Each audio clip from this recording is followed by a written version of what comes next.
everybody, welcome back to the GamerNerdz. I'm Jolie. What better way to launch the new Sony PS Vita than the first portable entry in the beloved Uncharted series? We retake the role of Nathan Drake as he explores Central America to find the remains of a Spanish expedition that mysteriously disappeared centuries ago. With a strong focus on touch-based gameplay, top-notch production values, and supporting cast, is this a worthy entry in the Uncharted series, or should it be thrown back into the golden abyss?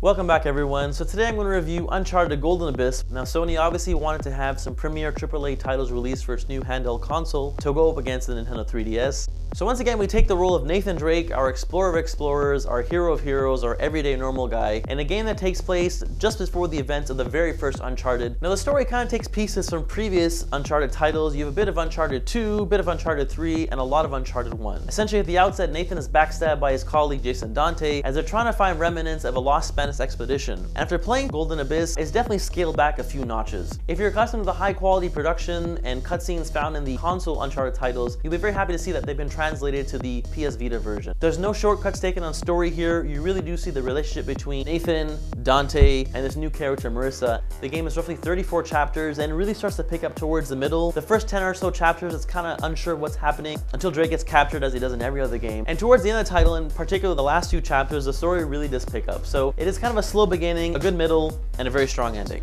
What better way to showcase what your PS Vita can do than buying Uncharted Golden Abyss? When you start playing, you'll see a huge focus on touch-based gameplay. PS Vita has a touchscreen in front and a touchscreen in back, and the game uses it in every possible moment. Now whether it's a better experience is up to you. Personally, I found the touchscreen to be a little bit intrusive. I did enjoy using the buttons over various touchscreen moments, but in some cases it works really well. In some cases it's too forced. The couple situations where the touchscreen interface works really well, if you're climbing on rock ledges, going up or down, vertical or horizontal, you can simply drag your finger across the screen and each ledge will be highlighted. Whether this is better, I think it actually is slower than doing this manually. Now the PS Vita has a lot of other cool hardware features that are integrated into Uncharted Golden Abyss. The PS Vita itself is a 6-axis controller, and probably the best use case for this hardware is going to be the motion controlled aiming. In particular, when you're sniping with the Dragon Rifle, you simply move around and you can basically get headshots from any distance with perfect accuracy every time. Another use case where the touchscreen actually does work is when you're interacting with objects you find. You have to rotate the object with the back screen, rub the front screen to remove any mud or dirt on it, and reveal hidden secrets about these particular artifacts. On top of that, you still have the standard controls if the touchscreen ones don't really work. You still use the right shoulder stick and the left shoulder stick in conjunction to aim and fire. Fighting in this game can also be done with the buttons specifically. You can also have on-screen prompts which will indicate which direction you need to rub your finger to perform a counterattack. And this is also integrated when you're looking at secret passages. Uncharted Golden Abyss has a lot of exploration involved. A lot of times you'll run into bamboo you'll have to cut with your machete. It'll require you to rub your finger across the screen to cut in a certain direction. Not necessarily better, but it definitely makes use of the hardware. But the core gameplay is still run and gun, platforming, third person, and it's pure Uncharted. Whether it's something new or great is kind of debatable. This game is on a much smaller scale, and if you played Uncharted 3, you're not really going to get those really insane set pieces, because this game doesn't really have any. Now another major overhaul introduced in Golden Abyss is the treasure and exploration. So in previous Uncharted titles, you will just have treasures littered throughout the environment. Now you still have those in Golden Abyss, but you now have mysteries, which are focused around treasures, hidden items, photos you have to take using the in-game camera, which is a really cool use of the back touchscreen to zoom in, and using the PS Vita to focus in on an object. You won't necessarily solve a mystery until the end of the game. There's even one section where Nathan's hanging on to his life, flying through a rapid of mud, and there are treasures hidden on the riverbanks, and he still has time to grab them. So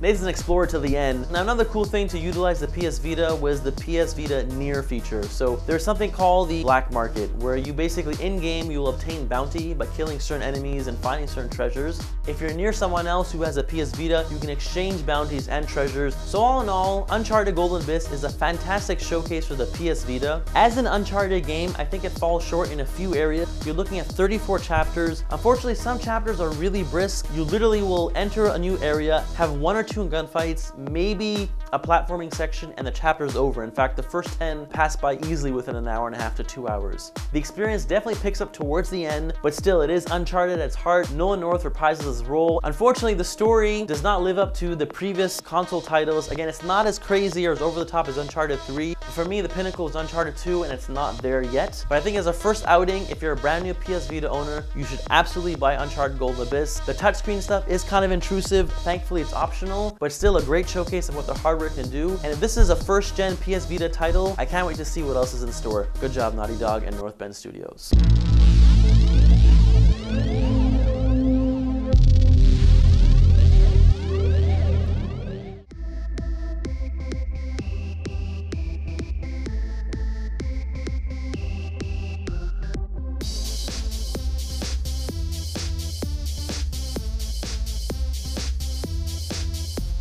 Thanks for watching. I hope you enjoy the show. See you next time on The GamerNerdz.